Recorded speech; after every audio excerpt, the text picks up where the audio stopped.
I was regional head of sales for the Europe and Central Asia region at the time, and we were bidding for a large contract to provide specialist production software and support services to the Commerce Ministry of the Republic of Moldavia. It was an extensive process that had gone on for some 9 months, a 1,900-page bid document, presentation before an evaluation committee of the commissioning body, which was the Moldavia Commercial Procurement Limited, MCP, which was the outsource company that had responsibility for the procurement. Now, we know we had put a lot of effort into this, and there was stiff competition, and it would be a really great challenge to get shortlisted, we knew. So obviously, everybody was very pleased when we did get shortlisted. Shortlisted. Deep joy. Yes. And we knew that if we could get to that stage, we had a good chance of winning, because our technical proposal was very strong. So there was quite a bit of celebration in the office. People were very pleased. And pretty soon, after we got a message that we call a guy called Voltov Tanner, who we hadn't heard of before because he hadn't sat on the panel when we had done the presentation. So we had a conference call with this guy, and who said he was basically the project director responsible for the delivery of the services to the government once the company had been selected. The end client, if you wish.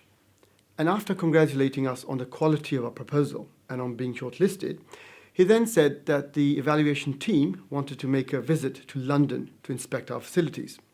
Okay, so your first thought is, or my first thought was, why do you need to come to London? It's a software program. It's basically the same wherever it operates around the world. So I kind of said that in a roundabout way, and this Mr. Tanner explained that it was because of security concerns about sensitive data, because some of it would be retained on a UK-based servers as part of the support package. Well, my instincts were against it. Now, to me, it sounded a bit of a junket. But I spoke to my boss, Sarah Jones, who was the group sales director and a very senior person in the company. I explained my concerns. She asked a lot of questions. Why was this different than what we'd done on bids before? What were our competitors doing? Could we find out? Well, her general position was that we had to win the deal and obey the law. I think we should. That's where she was coming from. It was agreed that we would meet with her and the head of compliance to decide what to do.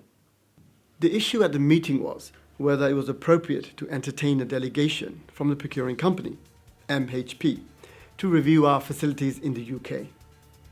Bob Sterner was of the view that it was unusual, anomalous, unnecessary. He was very skeptical about it being just excuse for a jaunt to London at our expense, and that it might look wrong if it became the subject of an investigation. The director, Sarah Jones, cancelled at the last minute and sent one of her advisors along instead, a guy called Johan Hoffman, who was arguing quite forcefully that it would be okay to have them over as long as safeguards were put in place. Yes, I was arguing for it because this seemed to me to be the very usual request by someone who was interested in using our services to come and visit our headquarters and conduct a small smell test. This was nothing to do with bribery or fraud or corruption or any problem like that at all. It was simply one of the things that lots of people, if they have any sense, want to do before they decide to spend a large amount of money with someone else. As for bribery and corruption, we have our procedures for that, and that must be followed, of course. But you think the French company or the German company or the American company that's bidding against you is having the same conversation? No, they are booking the restaurant in Paris or Berlin or Washington and arranging the limousine to pick them up at the airport. And don't even get me started on the Chinese or the Russians. So yes, I had no problem with this whatsoever. And I was frankly surprised that some people did.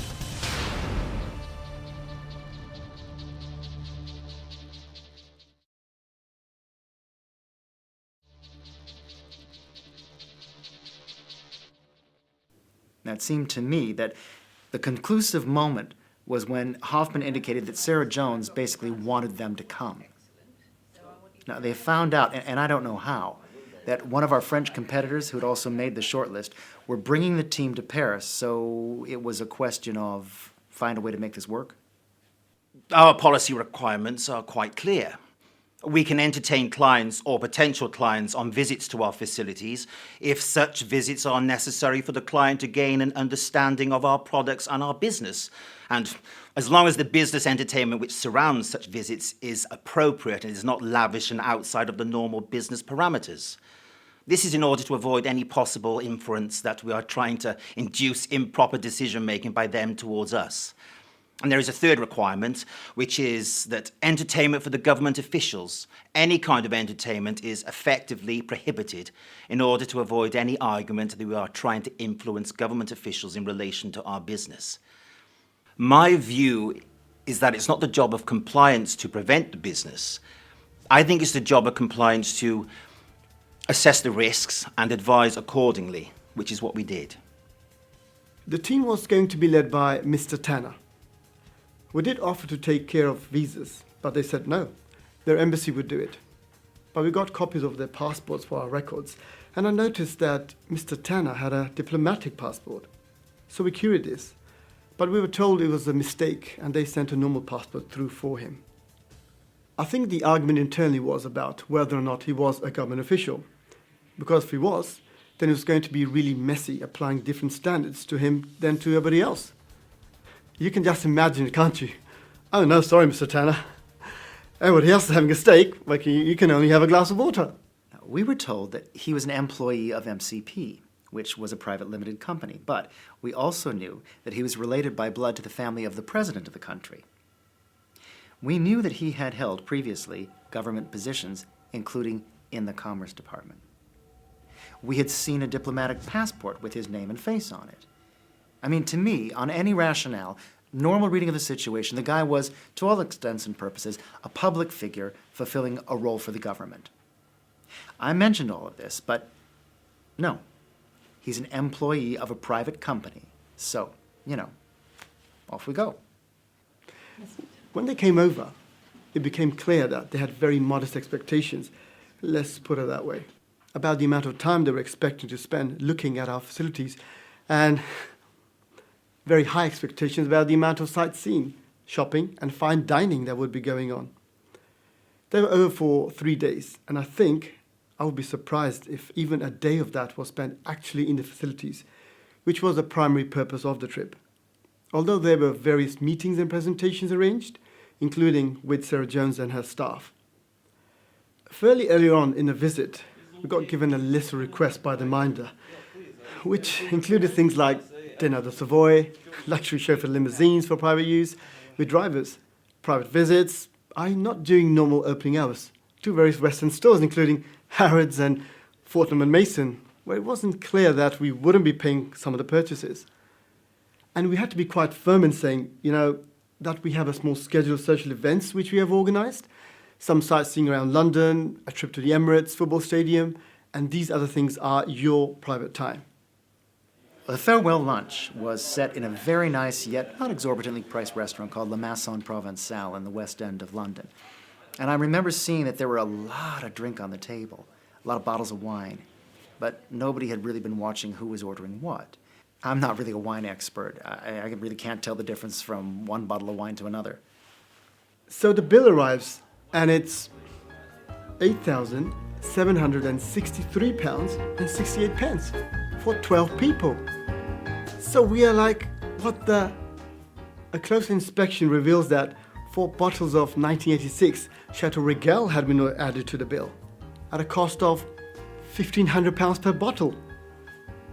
Bob Sterner speaks discreetly to the maitre d', who confirms that our client, Mr. Tanner, had been discreetly ordering drinks from the junior waiter on his way to and from the bathroom during the meal. And the waiter hadn't thought to check with anybody. Then Bob hisses at Johann Hoffman to come over, who also knows nothing, or claims to know nothing about it. By now, of course, the maitre d' is getting extremely nervous, and he is demanding to know very privately that his bill is going to be paid. Bob Stan is having kittens. He clearly can't ask the client to pay, and Johann Hoffman, who has brought along 2 girlfriends, who are by now getting on like a house on fire with Mr. Tanner and his number 2, John Hoffman is like, just pay it and let's get out of here. And finally, the maitre d' says, Are you going to pay this bill?